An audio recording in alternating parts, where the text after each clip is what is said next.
Hey,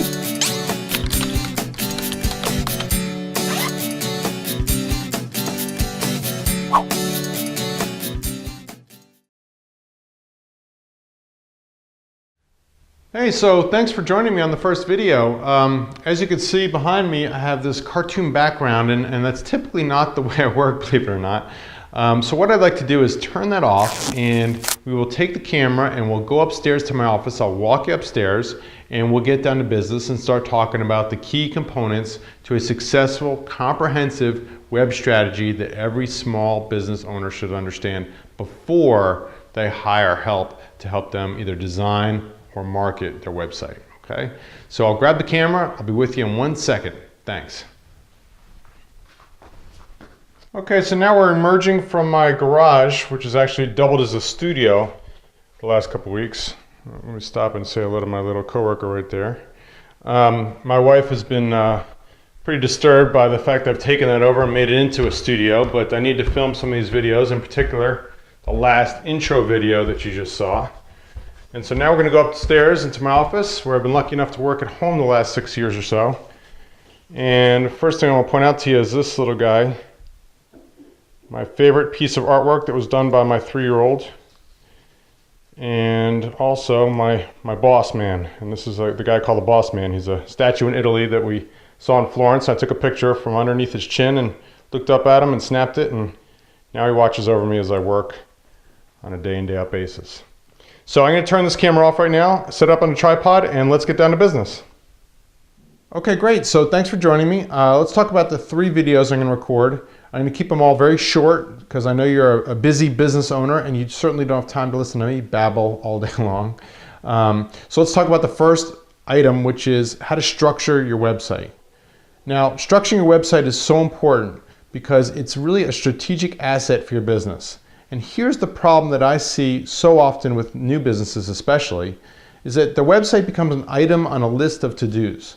So in other words, they need to set up a phone line, they need to get office space, they need to get some employees, they need a website, they need to file their own corporation documents with the state, they need to get an accountant.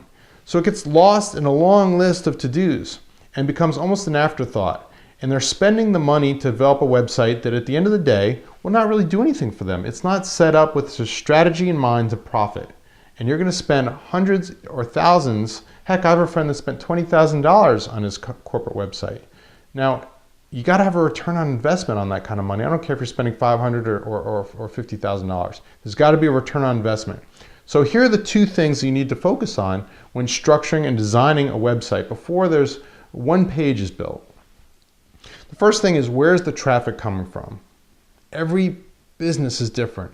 Every site is different. The opportunities are different for each one of you, depending on your industry, your location, what you sell, how much it costs, repeat business or no repeat business. These are all things that need to be taken into consideration. So the traffic is it coming from search engines? Is it coming from social media? Is it going to come from offline advertising, like maybe you do radio ads or maybe you do print ads, TV ads, what have you? The site needs to be designed such that you know where you're going to focus your traffic efforts and your marketing budgets. And it needs to be designed such that there's that continuity between where the traffic's coming from and what people are going to see when they get there. And let's talk about the second thing that's so important that so many businesses overlook. You need to have an objective for your site. There needs to be a goal. Everyone that hits that site, you want to lead them down a path to a goal.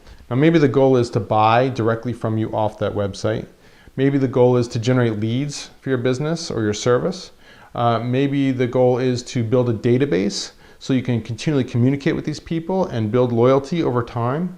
In other words, the goal for every business is different, but the site has to be set up such that the goal is what's in mind every step along the way. The navigation needs to be clear. The path to that goal needs to be clear, succinct, and easy to follow. So those are 2 things that I think are so often overlooked, as so many small businesses kind of build a website and they think, you know what, I want it to look good and I want to have these 5 or 6 pages and I want to have 2 or 3 pictures in here, and here you go, Mr. Designer, go ahead and build that for me. They're really not taking it from the angle of what the marketing effort is, what the goal is of that website, and where the traffic's coming from. So those are my 2 pieces of advice for structuring a website. I urge you to consider that from day one before you get into the whole design and the look and touch and feel of the website. So let's go ahead and go over to the next subject, which is on video number 2. You can click on the button below and it'll take you to the next page where I'm going to talk about messaging on your website and what the message should be on your website to really get those people to walk down that path and achieve that goal for you and make your site profitable. So click on the button below and we'll see you in a minute.